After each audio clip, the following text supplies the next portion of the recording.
नमस्कार, मी विद्या शेळके, एक taxi driver. आज होतो आम्ही ह्या रिसॉर्टला आणि भंडारदऱ्याच्या खूप जवळ होतो. आणि आमचं आजचं प्लॅनिंग होतं, खूप सारे गाव फिरायचं होतं आणि निघायचं होतं मुंबईला. सगळ्यात आधी आम्ही रिसॉर्टवरनं चेकआउट केला. मॅमचं म्हणणं होतं की नाही, तुमची निवांत झोप झाली पाहिजे. त्यानंतर आम्ही लगेच प्रवासाला सुरुवात केली. प्रवासाला निघायच्या आधी थोडंसं पोहे वगैरे आम्ही आजींनी त्यांच्या मम्मीनी बनवून दिलेले होते ताईंच्या, आणि ते आम्ही घेतले. मग त्यांनी त्यांच्या कामाची सुरुवात केली. आजच्या दिवसाची सुरुवात ही पोलीस स्टेशनवरनं झालेली होती. हे होतं राजुरा गाव आणि ह्या गावामध्ये आज होता बाजार. तर बस डेपोला आलो. सगळ्या गाड्या इथेच पार्क होतात. मग आम्ही पण इथेच गाडी पार्क केली. पार्क वगैरे करून लगेचच आम्हाला जायचं होतं बाजार करायला. ताईंना स्पेशली त्यांच्या गावाकडचा बाजार मला दाखवायचा होता. इथे आमचे एक फॉलोअर्स पण भेटलेला. त्या दादांसोबत थोडा वेळ आम्ही हाय बाय केला आणि लगेच निघालो पुढे. तुम्ही हे ताई काय घेतात ते तुम्हाला माहिती आहे का? आणि ही वनस्पती जे काही हे फळ आहे, हे कधी तुम्ही खाल्लेलं आहे का? मला कमेंट करून नक्की सांगा. कारण की मी फर्स्ट टाईम हे काय आहे मला त्याचं नावही माहीत नाही आहे, पण हे फळ मी पहिल्यांदा बघत होते. त्यानंतर आम्ही परत बाजारात गेलो आणि तिकडनं खूप सारा असा भाजीपाला विकत घेतला. आणि त्यानंतर परत पुढे गेलो. बटाटे वगैरे घेतले. त्यांना बहुतेक चिप्स वगैरे करायचे होते. 5-6 किलो बटाटे त्यांनी विकत घेतले. आणि नंतर परत निघालो आम्ही बस डेपोकडे आलो. गाडी माझी बिचारी वाटच बघत होती. आणि त्यानंतर परत पुढचा प्रवास सुरू केला. प्रवास सुरू केल्यानंतर त्यांच्या सुनांच्या घरी जायचं होतं, दादाच्या सासूरवाडीला जायचं होतं. तिकडे गेलो. तिकडे जाताना परत जास्त वेळ काही आम्हाला तिथे थांबायचं नव्हतं. भेटून लगेचच निघायचं होतं. रात्री पण आम्ही गेलो होतो, पण रात्री इतकं काही तेव्हा पण घाईगडबडीत निघालो. त्यामुळं आता पुन्हा जाता जाता त्यांना भेट देऊन लगेच निघणार होतो. त्यामुळं त्यांच्या पण इथे खूप ऊन होतं. त्यामुळं म्हटलं शाळेमध्ये सावली असेल. इथं त्यांच्या ग्रामपंचायतच्या शाळेजवळ, ग्रामपंचायत नाही, झेडपीच्या शाळेजवळ मी गाडी पार्क केली होती. तिकडनं लगेचच ते आले. त्यानंतर मी लगेच गाडी काढली आणि निघालो पुढच्या दिशेला. पुढच्या प्रवासामध्ये परत आम्हाला अजून एक गावात जायचं होतं. सगळ्या गावांची नाव त्यांनी सांगितले असतानासुद्धा माझ्या लक्षात एकही नाव नव्हतं. सगळे डोंगरातून रोड होते. सगळे डोंगरांमध्येच गावं होते. मी खरंच पहिल्यांदा इतके डोंगर प्रवास चालू होता माझा. पण एक महत्त्वाचा विषय की डोंगर होते, सिंगल रोड होता, पण रस्ते चांगले होते. ते एक समाधान होतं. फक्त आम्ही काल जिथं धारेराव देवळात गेलेलो तेच फक्त खूप जंगलात होतं आणि खूप जास्त आम्हाला तिथे जायला वेळ लागलेला. कालचाही प्रवास खूप छान झाला आणि आजचाही प्रवास बऱ्यापैकी चांगला चालूच होता. पुन्हा त्यांच्या अजून एक नातेवाईकांकडे आलो. त्यांना तिथं भेटायचं होतं. त्यांच्या बहिणीला पिकअप करायचं होतं. ह्या गावातून पण आम्हाला त्यांच्या नातेवाईकाला भेटून त्यांच्या बहिणींना घेऊन त्यांना मुंबईला जायचं होतं. खूप धडधडीचा रस्ता होता. बहुतेक रस्त्याचं काम चालू होणार होतं म्हणून खडी टाकलेली होती. ह्या गावात आल्यानंतर ह्या गावामध्ये सप्त्याचा कार्यक्रम चालू होता आणि आज होती बहुतेक त्याची समाप्ती.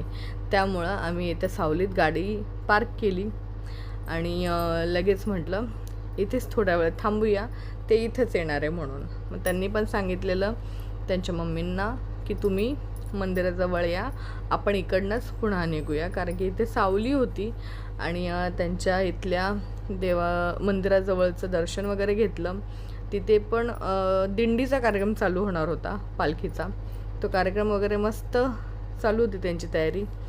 त्यांच्या बहिणीला पिकअप केलं. आम्ही निघालो पुढच्या प्रवासाला निघालो आणि त्याच्यानंतर म्हटलं चला आधी पेट्रोल आणि CNG दोन्हीमधून आपल्याला सगळंच भरायचं आहे. आधी पेट्रोल भरलं. घुटीगतपुरीच्या पुढं आलो आणि तिथं CNGला गाडी लावली. त्यानंतर मुलींसोबत त्यांच्या थोड्या वेळ खेळले. ती रडत होती. मग थोड्या वेळ तिला घेतलं आणि तिच्यासोबत गप्पा मारल्या आणि त्यानंतर म्हटलं CNG भरून घेऊया आणि हॉटेलला थांबूया. खूप गोड आणि गोंडस बाळ होतं की दृष्ट लागेल त्याला. आणि नंतर फूड प्लाझाला येऊन आम्हाला जेवणाला थांबायचंच होतं सगळ्यांना. मग आम्ही सगळे जेवणासाठी थांबलो. सगळ्यांनी ऑर्डर वगैरे दिली. पोटभर जेवण केल्यानंतर परत पुढचा प्रवास सुरू केलेला. खडोली मोजून आता काहीतरी 40 मिनटं राहिलेली. खडवलीला आलो आणि त्यानंतर लगेचच म्हटलं ड्रॉप करून निघायचं होतं. पण त्यांच्या मुलाचा खूप आग्रह होता की नाही ताई, तुम्ही आपली शाळा बघूनच जा. पहिला एकमेव असा मुलगा होता की त्याला त्याच्या शाळेची ओढ होती. रात्रीचे 8:30 वाजलेले होते आणि त्याला त्याची शाळा मला दाखवायची होती. का तर म्हणे नाही, माझी शाळा पण व्हिडिओत येईल, तुम्ही चला आणि माझी शाळा बघा.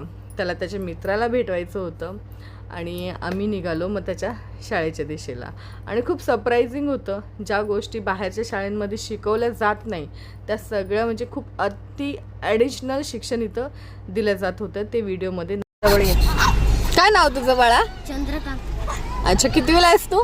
तिसरी. तुझं नाव काय? अनुदानित आदिवासी आश्रम शाळा खडवली. खडवलेलं आहे का? अच्छा अच्छा. आणि इथं त्याचे गुरुजी त्याला काही इशारे करून माझे घरातल्या फॅमिलींचं नाव ओळखायला सांगत होते. ही कला पण नक्की बघा.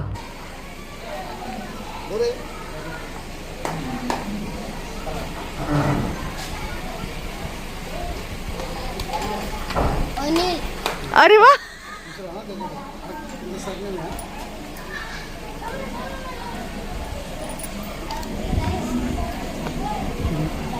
खेलके. आई शपथ.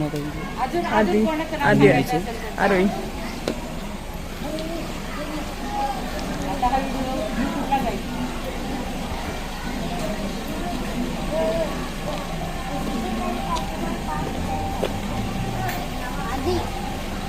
गुड.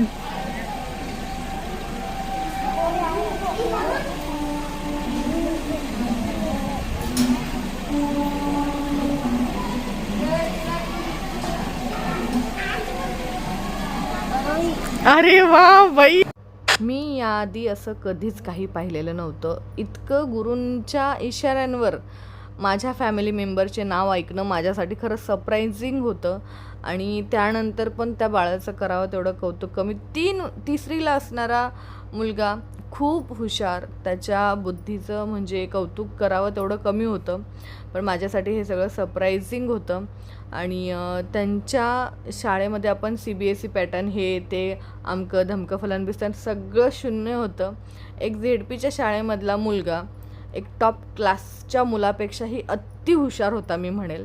आणि नंतर मी त्यांच्या ड्रॉप पॉईंटला आले, त्यांचं लगेज वगैरे काढलं, घरी गेलो, चहा पाणी झाली. ताईंनी मला हळद कुंकू लावून साडी चोळीचा मान सन्मान दिला आणि मी निघाले माझ्या पुढच्या प्रवासासाठी. त्यांना ड्रॉप करून झाल्यानंतर पुढचा प्रवास सुरू झाला. त्यानंतर म्हटलं चला आता मलाही इकडनं जायला 1 ते 1.5 तास लागणार आहे. ट्रॉफिक लागली नाही तर बरंच होईल. पण मी पण निघाले मग माझ्या पुढच्या प्रवासासाठी. व्हिडिओ आवडला असेल तर नक्की लाईक, शेअर, सबस्क्राईब नक्की करा. आणि तुम्हालाही गाडी बुक करायची असेल तर नक्की संपर्क साधा. धन्यवाद.